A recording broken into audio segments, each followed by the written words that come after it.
طوری رفتار کن که ماکسیم اراده‌ات هر زمان بتواند همزمان به عنوان پرنسیپ یک قانونگذاری عام اعتبار داشته باشد. طوری رفتار کن که ماکسیم اراده‌ات هر زمان بتواند همزمان به عنوان پرنسیپ یک قانون عام اعتبار داشته باشد. کسی که به علت ناگواری‌های بسیاری که تا مرز ناامیدی افزایش یافتند به زندگی احساس دلزدگی پیدا نموده، ولی هنوز تا حدی صاحب عقل خود است که بتواند از خود بپرسد آیا این حتی علیه مسئولیت شخصی خودش است که خودکشی کند؟ روز بخیر رفیق گرامی. سلام آقای پروفسور. مشکل چیست؟ من با شما یه مشکل دارم. با من؟ به چه علت؟ نه با شما، با عقل مطلق شما. آهان، گوش بدم. من و دوستانم در مورد مثال خودکشی بحث کردیم و بعضی از دوستان میگن امری رو که شما بهش مطلق میگین خیلی تند و سخت و بیرحمانه است، یه جوری بدون مهر قلبیه. فاقد مهر قلبی؟ خدای من، آیا میخواهید یکی از مهمترین پرنسیپ‌های اخلاقی را از احساس قلبی مستر کنید؟ فکر کنید چه اتفاق خواهد افتاد اگر هر کس اساس کار را مهر قلبی خودش قرار دهد. کارگر بندر، درستکشی، کشیش و بی خدا، محضردار و یا عضو شورای مخفی دربار، فرشی پر از بسته‌هایی از پرنسیپ‌های مختلف به وجود خواهد آمد. این زجر است. بله، ولی من میخواستم درباره اخلاق چیز نوینی بگویم. این چیز نو پرنسیپی از اخلاق است که از به نفع خود فکر کردن جدا شده و برای همه انسانها معتبر است که بدون وابستگی به هر شرایطی در هر زمانی ادعای اعتبار دارد. بله، ولی عیسی هم در انجیل از قانونیت تندی استفاده نکرد، بلکه از مهر و محبت. آن فرد مقدس انجیل، حتی او هم باید با ایدئال اخلاقی کمال یافته مقایسه شود. آیا آن جمله بندی امر مطلق من را می‌شناسید؟ جایی که خود انسان را به مثابه هدف شرح دادم؟ بله، ولی باید نگاه کنم. اینجا طوری عمل کن که تو به انسان، چه در خودت و چه در هر شخص دیگری، همواره به مثابه هدف و هرگز به مثابه ابزار نیاز نداشته باشی.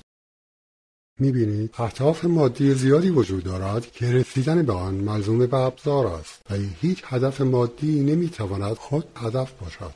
ولی اهداف شخصی هم وجود دارن، مثل پستچی که من ازش به عنوان ابزاری برای تحویل نامه استفاده میکنم.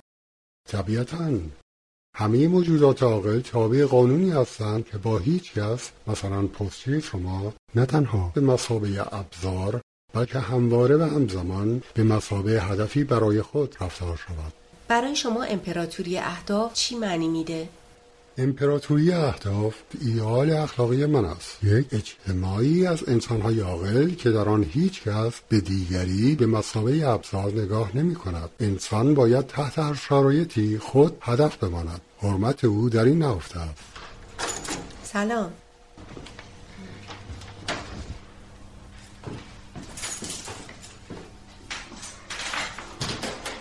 سلام.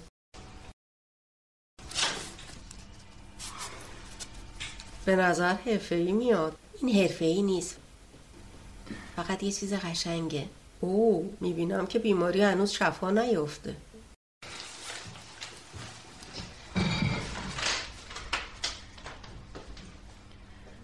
باید چی کار کنم؟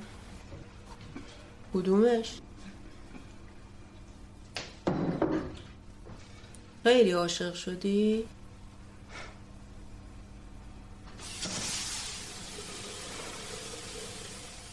توصیت چیه؟ من کارشناس اخلاقی نیستم. من میگم بذار اول مشکل ازدواجش رو برطرف کنه، اگه بعدش هم هنوز احساسی داشتی بعد برو جلو، اگه نه همینجوری بسته بمون. اما بینش هم کار میکنی، سخنرانی تو براش انجام میدی، زمستر تو تموم میکنی، مقاله عالی راجب کانت مینویسی، بعد معلوم میشه. من باید برم. چاو.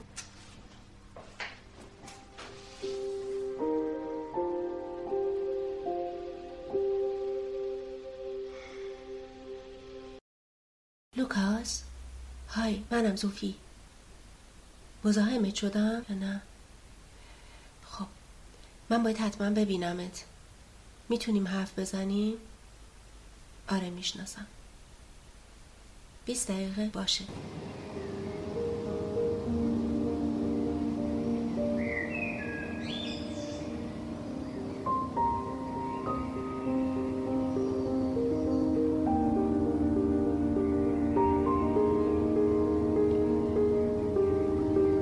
سلام زوفی. سلام. گلا خیلی قشنگن لوکاس، ولی شرایطمو مشکل میکنن. گلها مشکل میسازن؟ خب گل سرخ این زیاده از حده. به علاوه من فکر نکنم این پیام خوبی برای ما باشه. چرا هست؟ واسه من پیام کاملا درستیه. اونها علامتی برای منظورم هستن. زوفی، من و زنم از هم جدا میشیم. ما توی 20 سالگی ازدواج کردیم چون فکر کردیم این عشق بزرگه، ولی اشتباه کردیم. اون علایق دیگه‌ای داره و منم همینطور. ما از هم دور شدیم. اینو روشن کن لوکاس، جوری حلش کن که انگار آدم دیگه‌ای وجود نداره.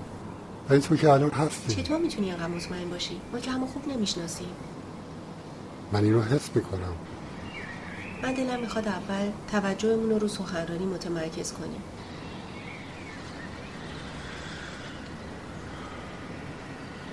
تو به همین راحتی میتونی؟ نه، برای من خیلی سخته. خب من برات یه پیشنهاد دارم. من 2 هفته مصیبت کاری دارم، بعد که برگشتم بهت زنگ میزنم، باشه؟ بعد بهم بگو چه احساسی داری. مسئله احساس هم نیست لوکاس، مسئله اخلاقه، پرنسیپ ها. صوفی، به خاطر پرنسیپ کاری کردن، به خاطر پرنسیپ در روی احساسات بستن خیلی ساده است، ولی خب این تصمیم توه.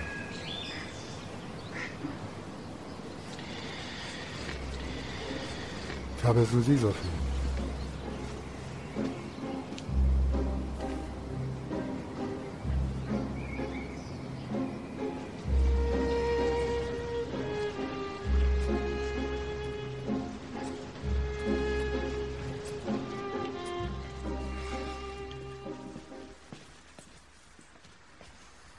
کجایین؟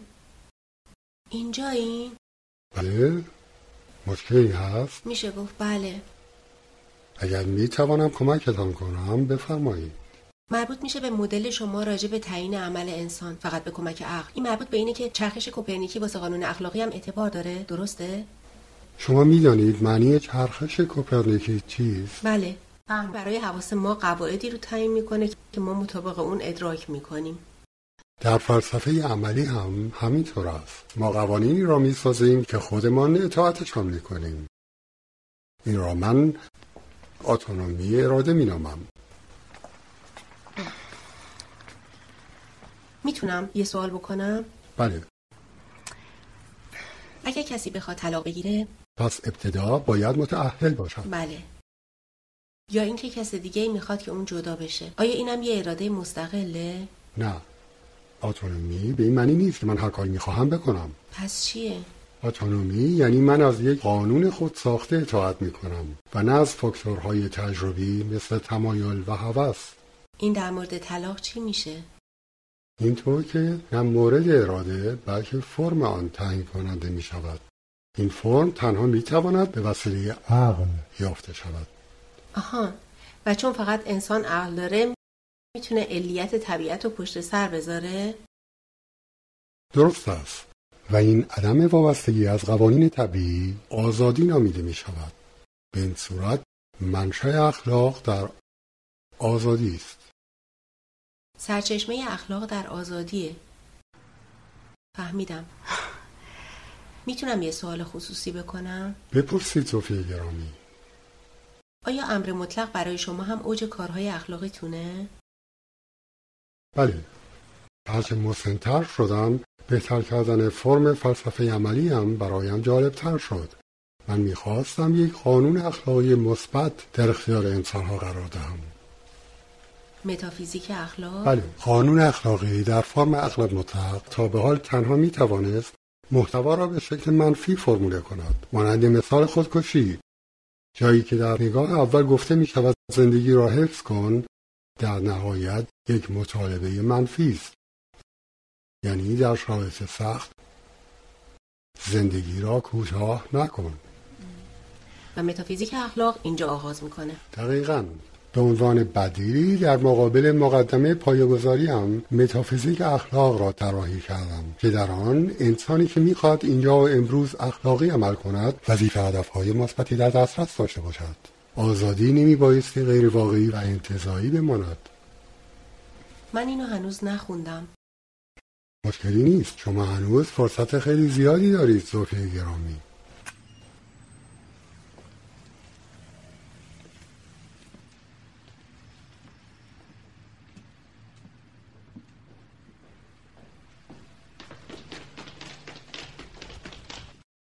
سلام، خوبی؟ کاملا خوب. خوشحالم. سباستیان، بگو تو در خودت توان رد کردن امر مطلق رو میبینی؟ من؟ رد کردن کانت کبیر؟ به نظرم حالت جدا خوب نیست، نه؟ یکم وقت داری؟ آره، چرا نه؟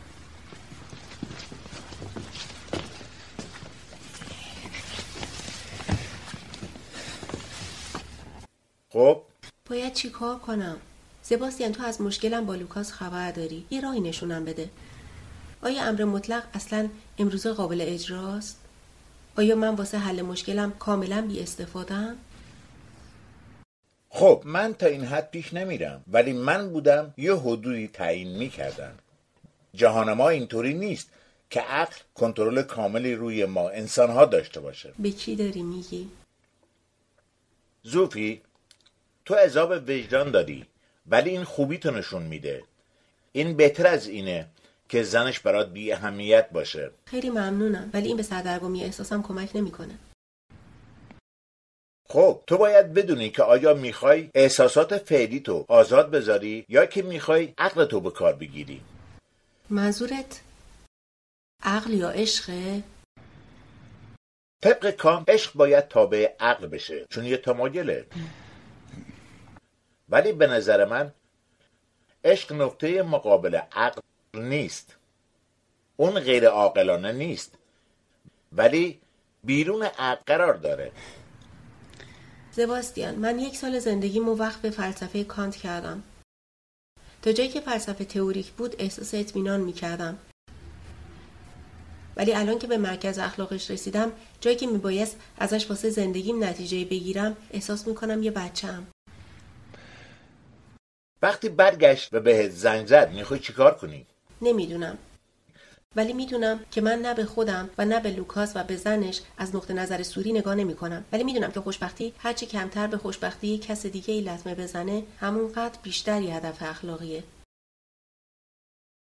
تو الان اختلاف نظر شخصی خودت را فرموله کردی. ببخش چی؟ چیزی که همین الان گفتی، خوشبختی هرچی کمتر به خوشبختی کس دیگه ای لطمه بزنه، همونقدر بیشتر یه هدف اخلاقی هست. اگه این نقطه نظر سوری نیست، پس چیه؟ بعد تصمیمت چی میشه؟ خب بالاخره باید یک تصمیمی بگیری. انسان بودن یعنی باید عمل کردن. میدونم. ولی چطوری؟ من میرم میبینمش و بعد خواهیم دید.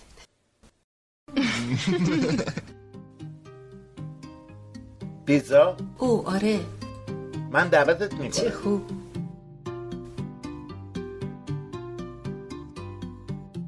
ذهن را همواره تحسین و احترام بیشتر و تازه تری فرا میگیرد هرچه اندیشیدن مستمرتر و بیشتر به 2 چیز بپردازد: آسمان پرستاره در بالای سرم و قانون اخلاقی در درونم.